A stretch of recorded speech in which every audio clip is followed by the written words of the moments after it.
Hi, this is Deborah with another Akashic Records message, this time for Chandrika, who writes to ask about karmic issues related to relationships. She says that she's been healing and she's just looking for some insight to help her as she moves forward.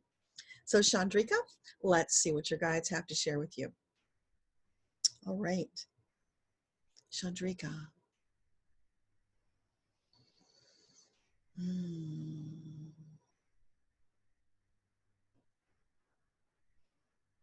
So first of all, for Chandrika, is the relationship issue that she's experiencing present life only? No, so it's connected to past life, which of course with relationships we would expect that, but it's always good to ask Chandrika. So, is it many past lifetimes that she's had relationship issues like this? Yes. All right. So if it's many, then when did it first begin? How many lifetimes ago?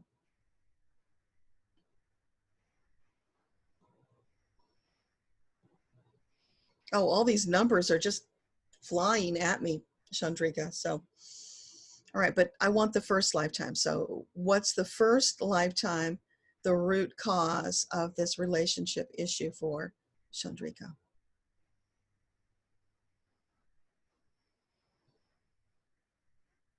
It's more than 1,000? Is that what you're saying? Okay. All right, Chandrika, it looks like it's 1,269. That was the root cause. So tell us what was going on. Was that on Earth? Did that happen on Earth? Okay, so it was an Earth incarnation.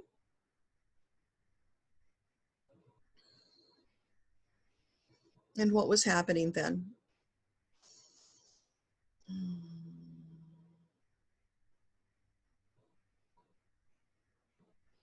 Hang with me, Chandrika, as it comes into focus. I'm just seeing lots of swirling right now. It's like revving up, right? So it's all this swirling going on. And as we're going into the center, into the vortex, right? We're diving in to revisit that time and place where this issue began for you.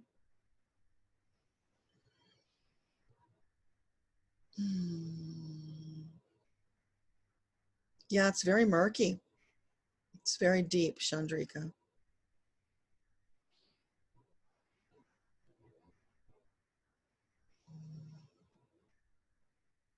Was it in the same dimension that we're in now, or was it in the same dimension?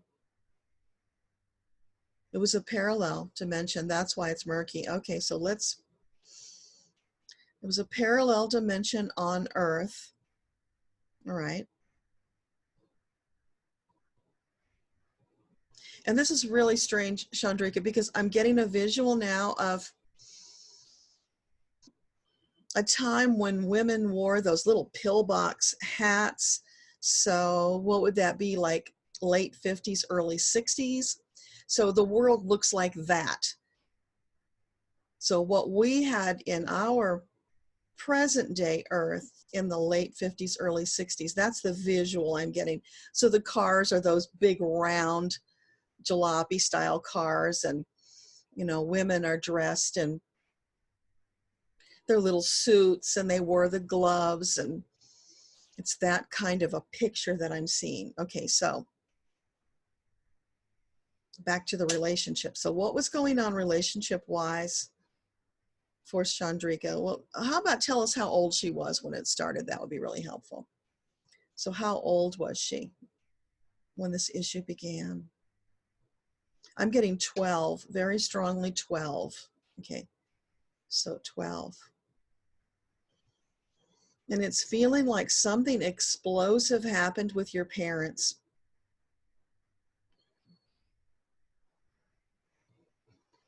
Your father was abusing your mother. That's what I'm seeing.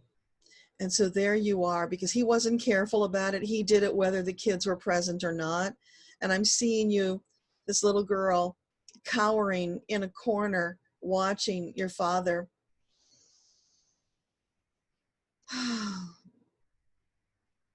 Doing all this violence to your mother, and you've got some little siblings. You're the oldest child, and you've got your little siblings, and you've gathered them like a mother hen. You've gathered those little siblings to you to try and cover their eyes and to protect them. But you're living in a rather small home, so it's not like you can go somewhere and hide from this. It's right there. It's in your face. You can't get away from it. And it happens over and over. And of course, your mother tries to put a brave face on it. Even though she's got all these bruises, she tries to cover it up with makeup. And you can see, because you're so intuitive, Chandrika, you're watching mom and you're seeing those little winces of pain in the aftermath as she tries to resume a normal life and pretend like nothing is going wrong. So you and your little 12-year-old mind, you're recording all this and you're seeing it, and you're taking note that there's something really wrong here. Mom is pretending everything is normal. You know everything is not normal. And this is creating this cognitive dissonance for you, because you love mom, you trust mom, but she's saying everything is normal and it's fine and don't worry. And yet that's not true. You know it's not true. She's putting on a brave face, wearing a mask for you. So this planted some seeds very deeply for you, Chandrika, of not being able to trust and believe that people lie and they're covering up and they're wearing masks. And so you can't believe what's on the surface. You have to go deeper to figure out who and what a person really is. And of course, this is going to impact your relationships, right? Because how can you commit if you go into a relationship with the deep belief that who you see is not who this person is, and that you can't really trust? So, Chandrika, this is going to take a little work for you to purge, but know that you can. I want you to spend some time in meditation, and I want you to see mom and that scene, and then I want you to allow it to just flow away. It's old, it's over and done with. You can't change it, but you can release it. Stop holding on to it, because I'm feeling you holding on to it, you know, for dear life, deep within your gut. It's buried there like this putrid seed, and it's time for you to regurgitate. Let it come out, right? Let it come out, Chandrika. And when you release it, then allow your guides to fill that space. Fill your beautiful vessel with divine love, light, and truth. Fill you up to overflowing, so that you can step into a place of knowing that that doesn't have to be your reality, doesn't have to be your truth, that you really can have relationships where you can trust and you can have a wonderful partnership that is available for you, but you have to let go of that putrid seed. So there's way more layers to that, Chandrika, but for right now, let's leave it there. Let's let you absorb that message, see how you feel about it, do your meditation, let me know how you're doing, because you might need, you know, a little more to help you purge this. But those are the building blocks you're going to build on to create a new foundation upon which to have loving, successful relationships. That really is possible for you. So with that, thank you for watching. This is Debbra Lupien, voice of the Akashic Records. See you soon. Bye.